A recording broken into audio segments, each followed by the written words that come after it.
저번 시간에 현금 과부족 개정 과목을 봤는데요.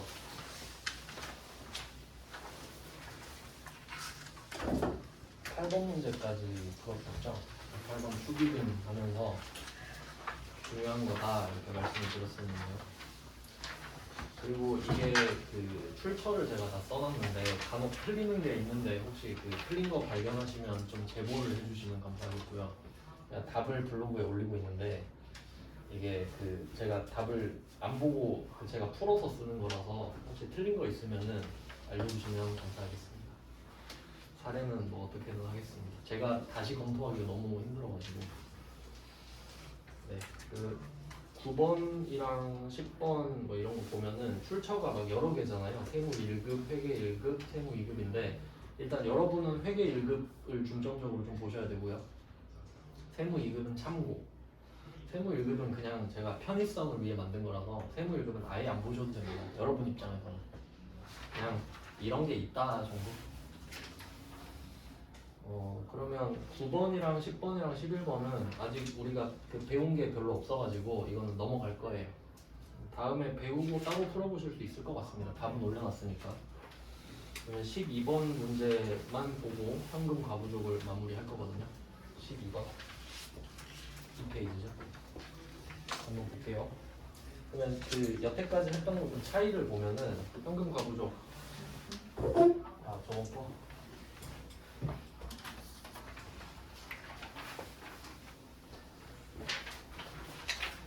네, 현금 과부족의 패턴을 봅시다. 현금 과부족은 보통 기중에 그 장부랑 시제가 안 맞다는 걸 확인을 하죠. 시제랑 장부가 안 맞는 걸 확인을 해서 현금 과부족이라는 계정이 태어납니다. 기중에. 그 다음에 기말에 원인을 확인을 했든 못했든 간에 현금 과부족이라는 계정 과목 자체가 우린 장부랑 시제가 안 맞아요 라는 뜻이라고 했잖아요. 그러니까 이게 보고가 되면 안 되죠. 차라리 돈을 잃어버렸습니다 하는 게 더 깔끔하다고 했잖아요. 그래서 어쨌든 기말에 이걸 없애줘야 됩니다. 이걸 해소시켜 주는 거죠. 원인을 못 찾았어도 잡손실, 잡이익을 썼잖아요. 이런 패턴인데 근데 문제 풀어보셔서 이제 아시지만 한 문제를 내잖아요. 근데 기말 문제를 내면 한 문제인데 두 문제 같은 한 문제를 낼 수 있으니까 기말 문제가 많이 나왔죠. 그러면 이제 12번 문제를 볼 건데요. 앞에서 풀었던 많은 문제들과 차이를 볼 겁니다. 그러니까 우리가 2번부터 8번까지 다 풀었단 말이야. 그리고 12번을 보는데 12번도 기말이잖아요. 그럼 기말인 건 똑같아요. 그럼 뭐가 다르냐면 한번 볼게요. 그 1페이지로 다시 가셔서 2번부터 8번까지 공통점을 제가 말씀드릴게요. 자, 2번 문제는 현금 과부족이라는 말이 나옵니다. 그러니까 현금 과부족으로 처리했다라는 말은 현금 과부족이라는 계정 과목을 썼다는 소리입니다. 맞죠? 그렇게 해석하면 되겠죠? 그 다음에 3번 역시 현금 과부족으로 처리했다. 4번 문제는 현금 과부족 계정을 말하고 있죠. 그러니까 이 계정 과목을 썼다는 소리가 그걸로 처리를 했다는 소리고요. 그 다음에 5번도 마찬가지고 현금 과부족 계정. 그 다음에 6번은 현금 과부족으로 계상했다고 나오는데 회계 처리해서 장부에 올렸다는 소리입니다. 계상. 회계 처리해서 상자가 올리다라는 뜻도 있습니다. 뭐 그러니까 다 같은 뜻인 거 아시겠죠? 그냥 난 이 계정 과목을 썼다 이런 뜻이고 7번도 마찬가지로 현금 과부족에 대한 그러니까 이게 현금이 안 맞는 상황일 수도 있는데 계정 과목일 수도 있다는 거죠. 그 다음에 8번도 현금 과부족으로 인식 알아차렸다 이 정도인데 결국 다 같은 뜻으로 보시면 되거든요. 그리고 12번을 볼 겁니다. 그리고 보세요. 12번에 현금 과부족이란 말이 있는지 없죠? 네, 그게 중요한 거예요. 근데 이게 그 약간 좀 심리전 같은 느낌인데 우리가 이게 장부랑 현금이 뭐 안 맞다 이런 얘기가 나오면 머릿속에 아 이거 현금 과부족 이슈네 이렇게 떠올릴 수 있죠. 그러니까 현금 과부족이란 말이 없는데 현금 과부족이 떠오른단 말이에요. 맞죠? 근데 현금 과부족을 언급은 안 했어. 그럼 이때는 답에 현금 과부족이 나올 수가 없습니다. 무슨 말인지 아시겠죠? 팩트에 기반해서 문제를 풀어야 된다는 소리예요. 아니 그러면 기말인데 당연히 그런 거 아니냐? 추측하면 안 돼요. 그럼 무슨 상황인지 볼게요. 기중과 기말 두 단계로 나눠졌다 했는데 얘는 기중 기말이 아니라 기말 기말인 거예요. 그럼 좀 이해하기 쉽게 스토리를 넣어볼게요. 12월 30일 이미 지났죠? 12월 30일에 원래 퇴근을 하고 그 시제를 맞추고 퇴근을 해야 돼요. 맞죠? 맞춰놓고 퇴근을 해야 되는데 이때 회식이 있어가지고 아 그냥 내일 하지 뭐 하고 그냥 갔다고 할게요. 그러니까 이때 돈이 안 맞는지 맞는지 모르고 그냥 집에 갔어요. 그리고 12월 31일에 출근을 했다 합시다. 근데 돈이 안 맞는 거야. 그럴 수 있죠. 그럼 12월 31일에 시제랑 장부가 안 맞죠. 그럼 이때 현금 과부족이 나오잖아요. 근데 생각해보니까 이따 집에 갈 때 또 없애야 되거든요. 근데 생각해봐요. 하루 만에 찾을 수 있겠어요? 오늘 결산이라 진짜 개바쁜데 할 거 한두 개 아닌데 할 게 너무 많은데 이거 돈 못 찾겠죠. 그러면 12월 31일이 돼서 돈이 안 맞는 걸 확인하잖아요. 그러면 현금 과부족이라는 계정 과목을 안 씁니다. 그럼 상황을 한번 제가 넣어볼게요. 이때 실제가 시제죠. 시제가 85,500원이고 장부가 7만원이에요. 그림 그려볼게요. 시제 85,500원. 근데 여기서 중요한 거는 차이만 구하면 된다 그랬죠. 차이는 15,500원 아닌가요? 그럼 15,500원만 이야기할게요.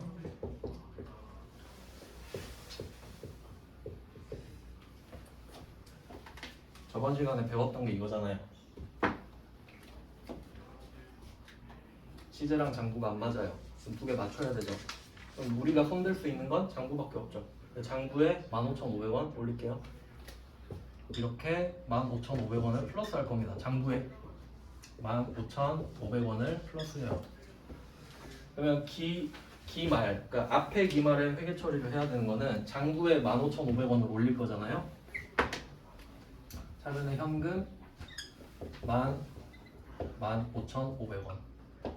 그리고 대변에 현금 과부족이 나오겠죠. 자리상으로 이렇게 될 겁니다. 근데 어차피 이거 오늘 이따가 해결 또 해야 되잖아요. 그럼 어차피 없애야 된단 말이죠. 현금 과부족을. 그냥 현금 과부족을 없애요.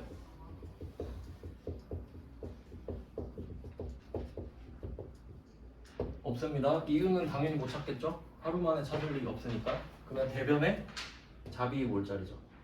어차피 이유 모른다 했잖아요. 지금 원인을 모른다. 잡이익 15,500원 이렇게 된 거죠.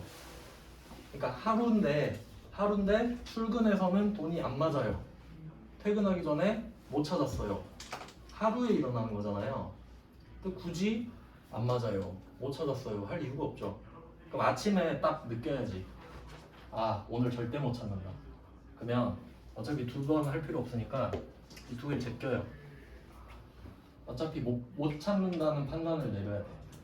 그럼 답이 차변에 현금이 장부로 많아져야 되잖아요. 그럼 그건 그냥 주었어요 하고 끝냅니다. 12월 31일이라서. 그러니까 12번은 12월 31일에 돈이 안 맞는 걸 알았다. 이 정도 부연 설명을 해놓으시면 제일 좋고. 왜냐면 다음번에 볼 때 기억 절대 안 납니다. 네, 저도 그걸 잘 알고 있어요. 공부를 하는 입장이라. 메모는 항상 다음번에 봤을 때 내가 기억을 못하겠거니 전제하고 해주세요. 저는 메모를 문장으로 하거든요. 네, 이렇게 해서 12번은 좀 오답률이 높겠죠. 다른 문제에 비해서. 중요 표시를 하시면 되고 중요한 이유까지 적어주시면 제일 좋습니다. 약간 허를 찌르는 문제라고 할 수 있겠죠. 심리적. 이렇게 하면 현금 과부족은 다 대비가 되고요. 그 9번, 10번, 11번 아직 안 배웠습니다. 그 다음에 따로 푸시 준비하면 될 것 같아요. 그리고 오늘 드린 3페이지로 넘어갑니다. 이제 주제가 바뀌었어요. 지금 하고 있는 게 일단 유동자산 이고요. 유동자산은 지금 내가 이미 갖고 있거나 1년 이내에 현금화 시킬 수 있는 것들이죠. 그리고 그 중에 현금화가 빨리 되는 것부터 배우니까 현금을 먼저 배웠거든요. 현금을 먼저 배웠죠. 그러니까 그 현금에 현금 과부족이 있잖아요. 그래서 그걸 먼저 배웠구나 아시면 되고, 그 다음에 현금 다음에 두 번째로 현금이 빨리 되는 거, 그게 바로 단기 금융상품이라고 해놨는데, 회계에서는 단기라는 말 있죠. 요게 유동이랑 같은 뜻이라고 보시면 돼요. 그러니까 단기는 짧은 기간이라는 뜻이잖아요. 근데 얼마나 짧냐 하면 유동이랑 같은 기준이라고 보시면 돼요. 그러니까 내년까지지. 같은 의미예요. 그러면 응용해볼게요. 장기라는 말도 있겠죠. 장기는 비유동 되겠죠. 그 정도는 응용을 하실 수 있겠죠.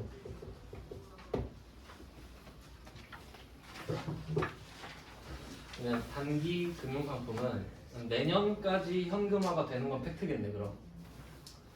그리고 금융상품이라고 하는데 금융의 뜻을 생각을 해보면 이제 좀 자주 접하게 될 건데요. 금융은 그냥 쉽게 말해서 돈놀이입니다. 돈을 빌려주고 이자를 받는 행위를 금융이라고 해요. 그 금융업 하면은 되게 좀 있어 보이잖아요. 은행, 증권, 보험인데 어차피 걔네들 다 돈 모아서 주식하는 겁니다.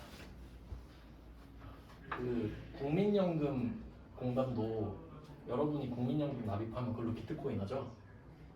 돈 벌어서 줘야 될 거 아니에요. 그게 금융이에요. 돈으로 돈 버는 거. 그러면 금융상품은 돈이 되는 상품이라는 거예요. 뭐 그런 느낌이죠. 그 원래는 주식이랑 뭐 채권 이런 걸 말하는데 아직 그 자세히는 안 했으니까 이따가 할게요. 그럼 처음에 나온 게 13번, 14번인데 얘 둘은 답이 정기예금이거든요. 정기예금. 근데 이게 세무 1급으로 돼 있어요, 둘 다. 그래서 얘는 그냥 이름만 확인하고 넘어가겠습니다. 그러니까 이게 어떤 의미냐면 여러분이 가장 그 만만하게 접근할 수 있는 금융상품이 예금과 적금입니다. 들어봤죠? 예금과 적금. 이게 그 차이만 그냥 상식으로 알고 계시면 적금이 제일 만만해요. 적금은 쌓을 적자입니다. 누적할 때. 그러니까 한 달에 한 번씩 쌓죠. 그러니까 지금 은행에 그 돈 넣으면 얼마 주는지 아세요? 5% 줍니다. 어마어마하죠. 그러니까 보통 사람들이 옛날에 주식 엄청 많이 했잖아요. 금리가 1%도 안 되니까 내가 주식으로 2% 벌어보겠다 해서 주식 다 산 거죠. 근데 금리가 5%면 사람들이 겸손해져요. 내가 주식으로 5% 못 벌지. 그럼 주식 팔아서 은행에 넣죠. 뭐 그런 식인데, 그러면 적금은 만약에 내가 5% 이자를 받는다고 해요. 5% 못 받습니다. 상식적으로 생각해봐요. 내가 10만 원씩 한 번씩 넣는다고 해봐요. 그럼 이번 달에 10만 원 넣고 다음 달에 10만 원 넣고 다다음 달에 10만 원 넣죠. 그러면 첫 번째 10만 원은 이자를 1년치 다 받겠지. 맞죠? 그럼 두 번째 10만 원은 11개월 치지. 세 번째는 10개월이죠. 더해봐요. 5% 안 되지. 그러니까 적금은 이자율이 낮지. 마지막 건 한 달치 먹지 않습니까? 그럼 예금은 목돈을 그냥 때려 박는 거죠. 1000만 원을 딱 때려 박아요. 그럼 얘는 5%를 풀로 먹지. 그 정도 차이예요. 아시겠죠? 뭐 상식이죠 이거는. 그렇습니다. 그러니까 적금 이자율에 혹하지 마시라고. 적혀있는 것보다 훨씬 적을 거다. 근데 여긴 정기 예금이 나온 겁니다. 그냥 그런 게 있구나 하고 넘어갈게요. 세무 1급은 우리랑 전혀 상관이 없어요. 그 다음 우리의 메인은 15, 16 이건데 이름이 단기 매매증권이거든요. 단기 매매증권인데 원래는 그 주제가 유가증권입니다. 한번 해볼게요. 이론을 먼저 하고 이거 하다 말았네요. 유동자산 중에 당좌자산을 하고 있는데 유동자산은 당좌자산이랑 재고자산 두 개가 있다고 말씀을 드렸어요. 근데 재고자산은 목적이 뚜렷하다 그랬죠? 탐내 목적. 그러면 당좌자산은 유동자산 중에 재고자산이 아닌 애들이거든요. 그러니까 얘네들은 공통점이 없어요. 그냥 아닌 애들이 모여 있으니까. 그래서 얘는 따로 제가 분류를 해놓은 겁니다. 그래서 첫 번째 분류가 현금 및 현금성 자산이었죠. 그리고 현금성 자산은 아직 하진 않았는데 제가 현금 이거 기준 알려드렸죠? 동전 지폐만 현금이 아니라 지금 당장 현금화 할 수 있으면 현금이다 라고 말씀드렸어요. 그러니까 당첨된 로또도 현금이라고 그랬죠. 현금 바꿀 수 있으니까. 첫 번째는 현금. 그럼 두 번째로 빨리 되는 게 여기 말하는 그 단기금융상품. 왜냐면 정기예금이 보통 1년짜리잖아요. 1년 안에 현금화 되잖아 당연히. 그리고 그 다음에 배우는 게 주식 채권이에요. 그래서 그 뭐 여기서는 단기 금융상품이라고 돼 있죠. 그러니까 정기 예적금, 주식 채권 이 정도 되는데 유가증권을 따로 또 알려드리겠습니다. 자, 일단 유가증권의 종류는 두 가지가 있어요. 지분증권이랑 채무증권. 이건 그냥 이론상 알고 계시면 되는데 지분은 제가 주식 설명하면서 말씀드렸는데요. 지자가 지배권입니다. 그러니까 주식회사 제가 처음에 배 갖고 설명드렸었잖아요. 그 배가 지배의 대상입니다. 배 10억짜리 그게 주식회사예요. 그러면 그 배를 누가 가졌냐가 주식의 수에 따라 달려있죠. 그 10억짜리 배인데 주식 한 장당 1억이라고 했잖아요. 그럼 내가 주식을 6장 갖고 있으면 지배를 제일 많이 하고 있는 거죠. 대주주가 되는 거고. 그게 지분입니다. 지배권을 쪼갠 거니까. 그럼 지배권을 쪼갠 거를 내가 조각을 많이 모으고 있으면 그게 대주주다. 소유권을 많이 갖고 있다는 뜻이죠. 채무증권은 그냥 돈 빌린 겁니다. 그러니까 내가 돈을 빌려준 겁니다. 그러니까 상대방한테 채무가 생기면 나한테 채권이 생기니까요. 뭐 그런 의미인데 자세히 볼게요. 다음에 다시 하는데 일단 간단하게 설명하고 가겠습니다. 주식부터 설명할게요. 주식이 더 친숙하니까. 이거 그림 한번 그린 적 있는데 A랑 B가 있어요. A는 돈이 필요해요. 그래서 B한테 돈 달라고 해요. B야 돈 좀 줘. 그럼 B는 일단 돈을 줍니다. 그럼 A한테 요구를 하는 게 있겠죠. 넌 뭐 줄래? 나 네 말을 잘 들을게. 소유권을 줄게. 이게 실제로는 말이 안 되잖아요. 친구야 나 10,000원만 줘. 네 말 잘 들을게 10,000원어치. 말이 안 되잖아요. 근데 이게 말이 된다는 거죠. 그럼 예를 들어볼게요. 주식이 어떤 건지 설명드리겠습니다. 그러니까 이거는 정확히 말하면 어떤 거냐면 이 A라는 사람이 있는데 이 사람이 사업 아이템이 있는 거예요. 근데 나는 이 사람의 최측근으로서 이 사업 아이템을 알고 있습니다. 그래서 야, 네 사업 아이템 너무 좋은데 내가 투자를 좀 하면 안 되겠냐? 내가 너한테 1억 투자할게. 그럼 네가 이거 잘 못 돼도 난 너한테 아무 말도 안 할게. 이게 투자입니다. 그러니까 잘못돼도 회수를 원하지 않는 게 투자예요. 맞죠? 그럼 1억 줄게. 이렇게 말한 겁니다. 그럼 A는 1억을 받았잖아요. 그럼 증거가 있어야 되잖아요. 증거. 그 주식 나온 김에 좀 말씀드리면 삼성전자가 제일 만만하니까 삼성전자로 말씀드릴게요. 삼성전자 주식이 종가가 55,500원입니다. 제가 딱 2년 전에 이 가격에 산 건데 55,500원. 그러면 삼성전자 시가가 55,500원입니다. 시가 아시죠? 시가 계속 변하는 거? 네, 삼성전자 주식에 액면가가 있거든요. 액면가 100원입니다. 그러니까 이건 뭐냐면 회사가 정하는 거예요. 그냥 처음에 주식을 발행할 때 우리 주식은 100원으로 할게요 라고 그냥 정해요. 그럼 여기에 대입을 해볼게요. 자, B가 A한테 1억을 투자하겠다 라고 말을 했죠. 그럼 A는 주식회사를 설립할 수 있죠. 이 돈으로. 그럼 만들어서 정반에 우리 회사 주식은 100원으로 하겠습니다 라고 적은 거예요. 그냥. 그럼 우리 회사 주식이 100원이니까 주식 100만 주 드릴게요 하면 끝나요. 당신은 저의 주식 100만 주를 갖고 있습니다 하면 끝이에요. 이해되세요? 왜냐면 1억을 투자했는데 나는 액면 금액을 100원으로 할 거니까 그냥. 그러니까 100만 주 준다고. 근데 C가 나타나요. 야 나도 너한테 투자할 수 있어. 2억 줄게. 그럼 얘한테 몇만 주 주겠어요? 200만 주 주겠죠. D주는 똑같아요. 그러면 이 사람은 3억을 받았잖아요. 그럼 B는 지분율이 33.3%입니다. 얘는 66.7%가 되겠죠. 그럼 얘가 대주주예요. 그러면 A는 둘 다 약속했죠.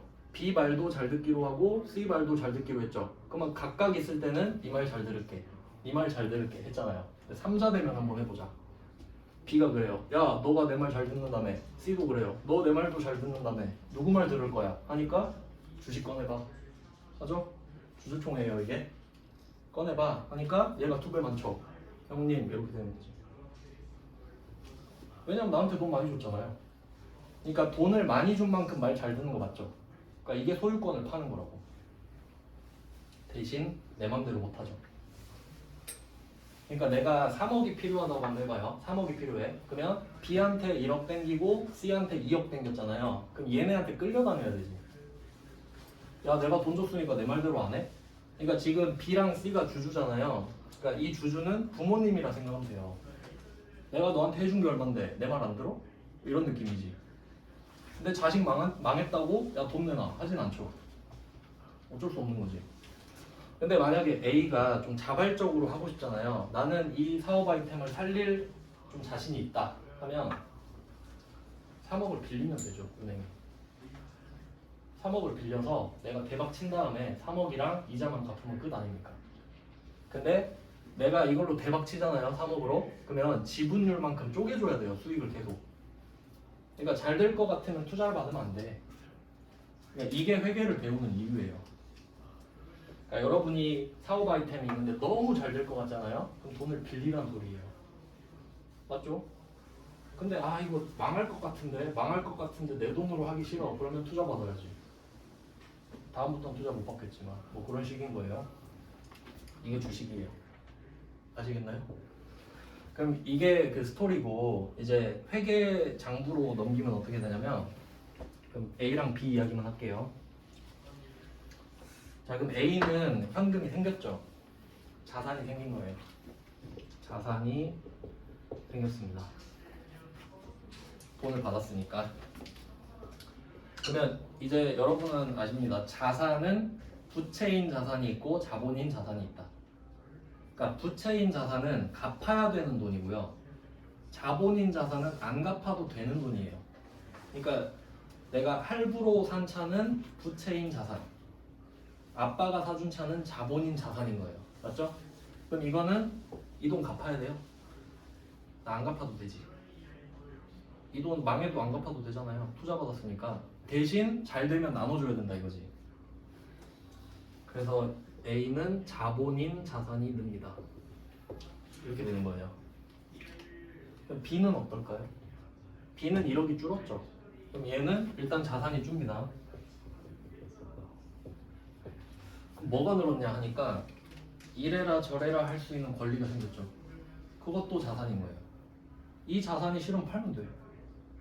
상식적으로 삼성전자 주식 마음에 안 들면 팔면 되잖아요. 돈으로 받을 수 있죠. 그렇게 생각해도 자산 아닙니까? 그래서 자산. 그러니까 이 둘은 등가 교환을 한 겁니다. 그냥. 맞죠? 실제 돈을 주고 권리를 주고 했으니까 교환을 한 거죠. 싫으면 딴 데 환불해달라고 하는 게 아니라 딴 데 팔면 됩니다. 살 사람 많으니까.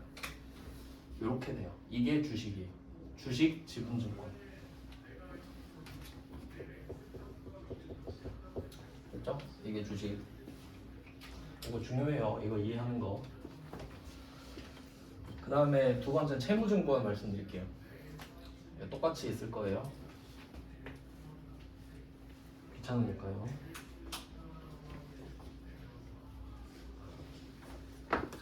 여러분은 한 번 더 그리셔야겠죠? 이번에도 A랑 B인데 자, A가 이번에도 돈을 요구합니다. 돈 줘. 뭐 줄래? 하니까 차용증서 주겠대요. 차용증서. 차용증서 줄게. 그럼 이 말은 1억을 줘. 그럼 넌 뭐 줄래? 1억을 갚겠습니다 라고 쓴 종이를 줄게. 그럼 나중에 이 종이 갖고 오면 1억 돌려줄게 이 말이죠. 그럼 이 말은 돈을 빌려달라는 소리죠. 이게 채권입니다.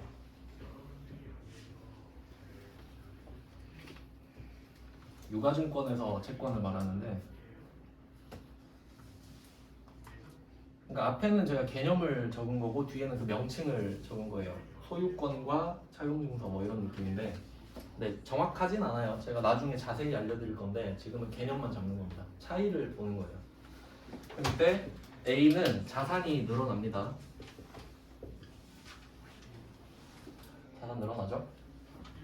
근데 이 돈은 갚아야 되는 자산이죠. 그러니까 부채인 자산인 거예요.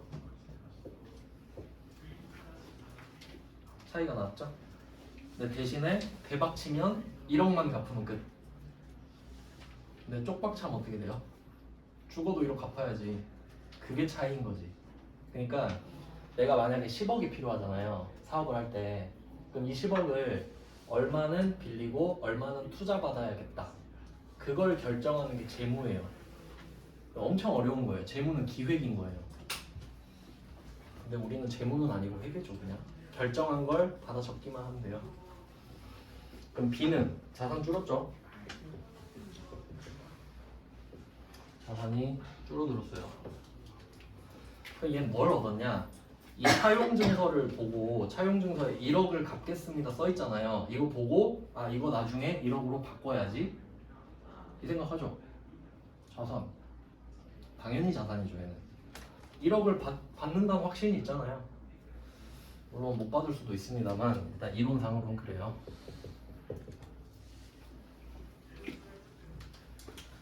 그럼 왜 얘는 채무증권이냐? 지금 B가 A한테 돈 빌려준 거죠. A한테 채무가 생겼죠. A한테 채무가 생겼죠. 그래야 B한테 채권이 생기지 않습니까? 그러니까 누구한테 채무가 나한테는 채권이다 이 말이지. 그런 의미예요. 그러니까 반대의 의미가 되는 거죠.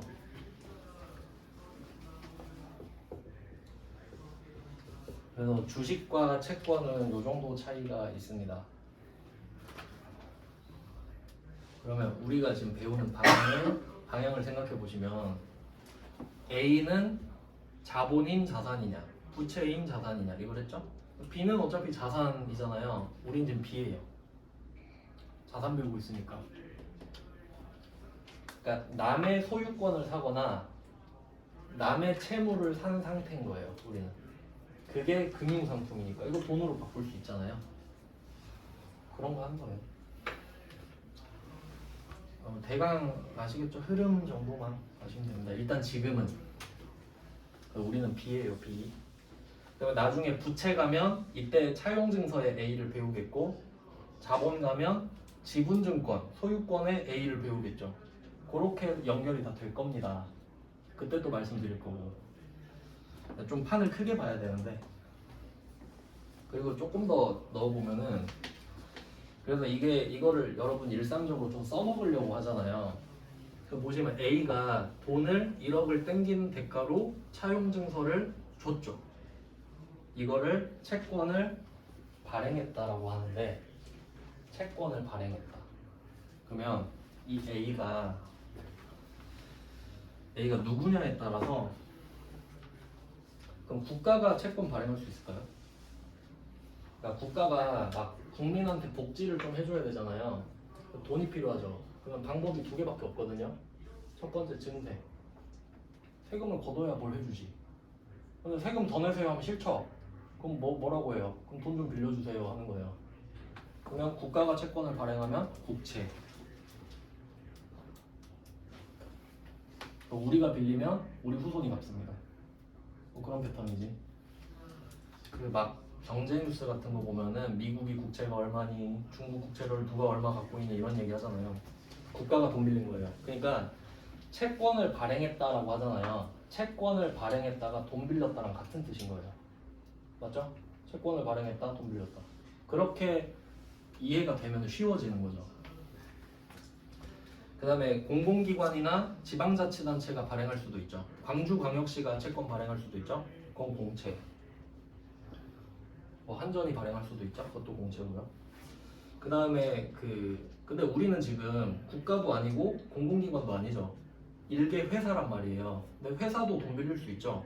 그럼 회사가 채권을 발행할 수도 있잖아요. 회사채. 회사채입니다. 그러면 우리가 B 입장이면은 국채, 공채, 회사채 다 살 수 있죠. 내 맘이지 사는 건. 근데 우리가 A 쪽으로 갈 수도 있잖아요. 그럼 우리가 A면 국채, 공채는 불가능하죠. 그러니까 부채에선 회사채만 배울 겁니다. 이런 식으로 이어진다고. 내용이. 아주 상식적이죠? 우리는 회사니까. 근데 이거를 줄여서 사채라 불러요. 근데 여기서 사자는 회사 사자 아니겠어요? 근데 보통 우리가 사채 하면은 러시앤 캐시 이런 거 떠올리죠? 러시앤 캐시는 그 사사로울 사자고요. 얘는 회사 사자고. 우리는 사사로운 사채는 안 배웁니다. 그거는 아예 안 배웁니다. 그래서 이렇게 이어질 겁니다. 나중에. 그때 한 번 더 말씀드릴게요. 그러면 유가증권 개념을 좀 설명을 드렸고 이제 그러니까 이 지분증권이랑 채무증권이라는 답이 나오려면 이 질문이 뭐가 돼야 되냐면 what이 나와야 됩니다. 그 뭐야? 뭐 샀어? 저 지분증권 샀어요.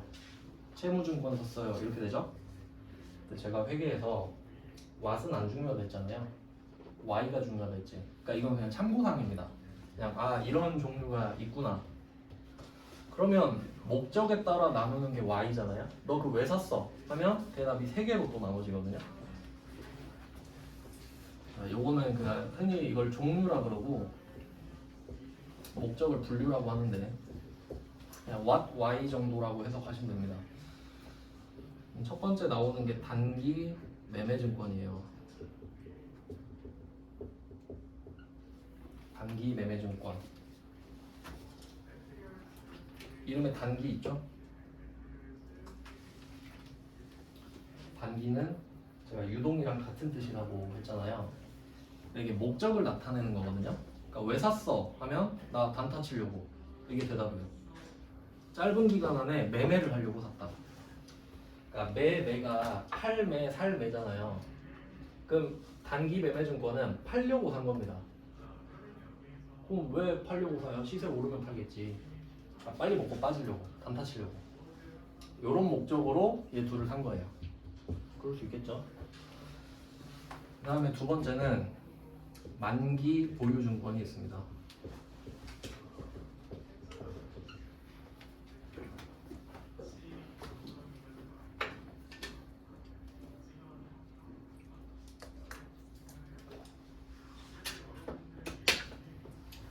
만기는 끝까지입니다. 그래서 만기는 상대적이죠. 끝까지가 내년일 수도 있고 10년 후일 수도 있잖아요. 그러니까 이건 상대적입니다. 그리고 이 두 개의 성격을 생각해 보시면 주식은 다른 회사의 소유권이잖아요. 그러면 소유권은 같거나 안 같거나예요. 그러니까 내가 얘를 소유하고 싶으면 소유하고 싫으면 말고죠. 만기가 없죠. 그래서 내가 주식을 샀는데 이 주식을 만기까지 보유할 거야. 이건 말이 안 돼요. 주식은 만기가 없으니까. 그럼 만기가 있는 건 뭐냐? 채권뿐이죠. 내가 차용증서를 줬잖아요. 그걸 현금으로 바꿔줘야 되는 시기가 만기예요. 꽉 찼단 소리죠. 만기. 그럼 만기보유증권은 정황상 채무증권을 사서 끝까지 갖고 있을 목적일 때 쓰겠죠? 그 정도 연관관계가 있습니다. 이런 걸 말문제로 좀 내죠. 지분증권은 만기보유증권으로 분류할 수 없다. 이런 식으로 말로 할 텐데 말로 하면 좀 복잡하니까 지금 좀 개념만 찾겠습니다. 그 다음에 마지막이 3개거든요. 3개가 세 번째가 매도 가능 증권입니다. 3개 중에 일단 단기 매매 증권만 배울 건데 3개가 있다는 건 아셔야 돼요. 그러면 매도 가능 증권이에요. 이름 볼게요. 모든 건 이름의 뜻이 다 있는데 매도는 파는 거죠. 그러니까 주식 사는 게 매수고 파는 게 매도죠. 도자 들어가면은 다 파는 겁니다. 인도, 양도, 매도. 그러면 방향 자체가 나간다는 것만 아시면 되거든요. 그러면 매도가 가능하다. 근데 이 말은 이 쓸데없는 말이에요. 이거 한번 생각해 볼게요. 여러분 갖고 있는 물건 있죠? 여러분이 갖고 있는 물건은 다 팔 수 있어요. 맞아요? 근데 여러분이 휴대폰 들고 다니면서 친구한테 야, 나 이거 팔 수 있다? 이런 말 안 하죠. 아, 내 거면 당연히 팔 수 있죠. 그러니까 그 말 아니에요? 팔 수 있는 증권. 근데 내 거면 당연히 팔 수 있잖아요. 할 말이 없어서. 왜 그러냐면 단기 매매 증권은 단타 칠 거야 이거죠? 난 단타를 치고 말 거야. 두 번째, 만기 보유 증권. 나는 끝까지 갖고 있을 거야 이거죠. 근데 꼭 이 두 개만 해야 되나요? 난 이도저도 싫은데 그냥 오래 갖고 있을 건데 이럴 수 있죠. 그럼 얘가 되는 거예요. 1번 할래? 2번 할래? 아니요? 하면 3번 돼요. 그러니까 나머지죠, 나머지. 기타 등등이기 때문에 할 말이 없잖아요. 그냥 매도 가능 증권이라고 해요. 이 정도 이해되시나요? 그래서 이때 단기 매매 증권이랑 매도 가능 증권이랑 상관이 좀 있거든요. 그래서 제가 밑밥을 좀 깐 거예요.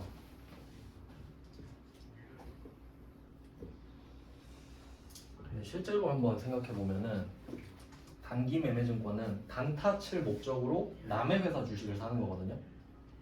근데 우리가 제조업이란 말이에요. 제조업을 영위하는 회사인데 그럼 삼성전자, 현대자동차를 생각하면 됩니다. 한번 생각을 해보세요. 삼성전자가 꼭 현대자동차 주식을 사야 됩니까? 남의 주식 사야 되나요? 그건 아니지. 그러면 실제로 제조업은 단기 매매 증권이 있을 확률이 낮습니다. 맞죠? 근데 시험 내기 좋아요. 그 정도는 좀 구분하셨으면 그게 제일 좋아요. 실제로는 안 중요한데 시험 내기가 좋구나 이 정도. 좀 회계의 개념을 잡는 데 좋은 문제예요. 그럼 한번 문제를 보면은 이 단기 매매 증권으로 판단이 돼야 되거든요. 이게 되려면 두 가지가 필요해요. 되게 중요합니다. 첫 번째는 시장성이 있어야 됩니다. 첫 번째 조건. 두 번째는 단기 매매 목적이 있어야 됩니다.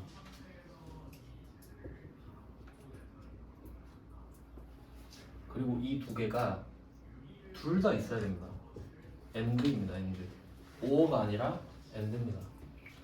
둘 중에 하나만 돼도 돼 이게 아니라 둘 다 돼야 돼 이거예요.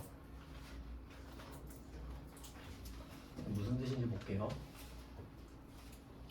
시장성이 있다는 말부터 해석을 좀 해야겠죠. 예를 들어 볼게요. 여러분이 팔고 싶은 물건이 있다고 할게요. 지금 집에 안 쓰는 물건이 있어요. 그래서 이거 당근마켓에 팔고 싶어요. 근데 그냥 팔고 싶어 하면 팔리나요? 내가 사진 찍어서 설명하고 올려야 되죠, 사진. 그럼 시장성이 생겨요. 내가 이걸 사진을 안 찍어서 안 올리면 내가 이 물건을 팔고 싶은지 누가 알아요? 그럼 그건 시장성이 없는 겁니다. 아무도 산다고 할 수가 없겠죠? 근데 내가 이거를 당근마켓, 번개장터, 중고나라에 다 올렸어요. 그럼 이제 막 연락 오겠죠? 시장성이 있으니까요.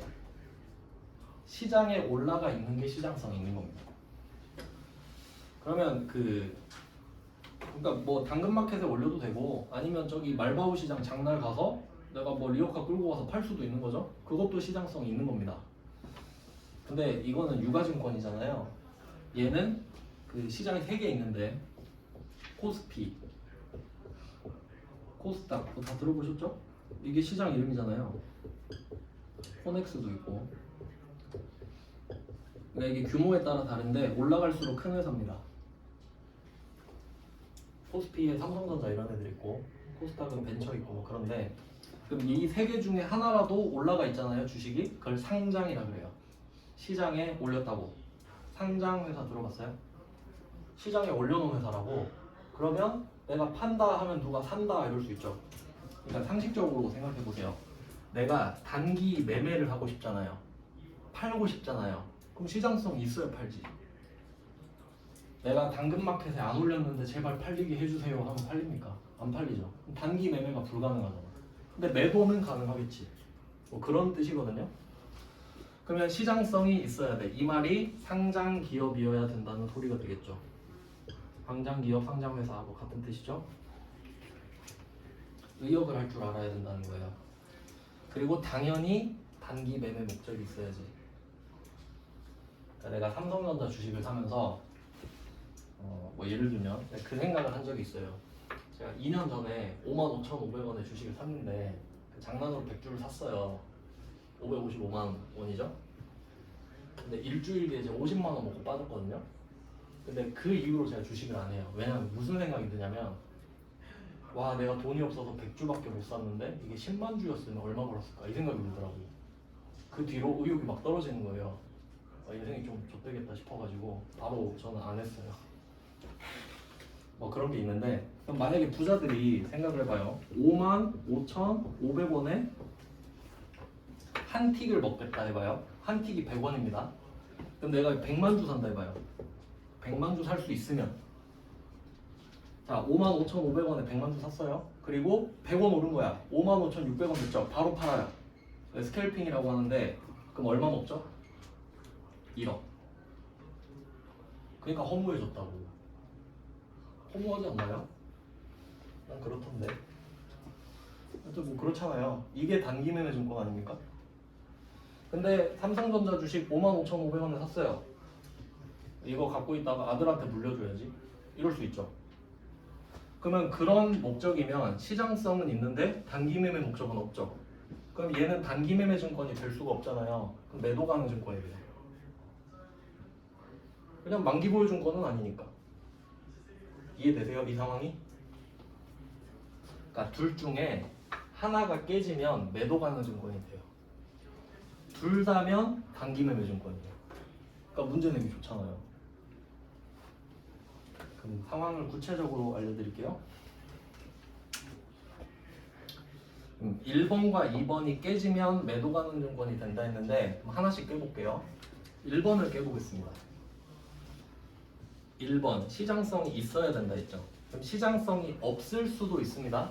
예를 들면 우리 아빠가 회사를 만들었는데 상장을 안 시켰을 수도 있거든요. 그럼 우리 아빠 주식을 우리 아빠만 갖고 있는 거야. 근데 그걸 나한테 팔 수 있죠. 그걸 장외 주식이라 그래요. 시장에는 없는데 개인적으로는 팔 수 있잖아요.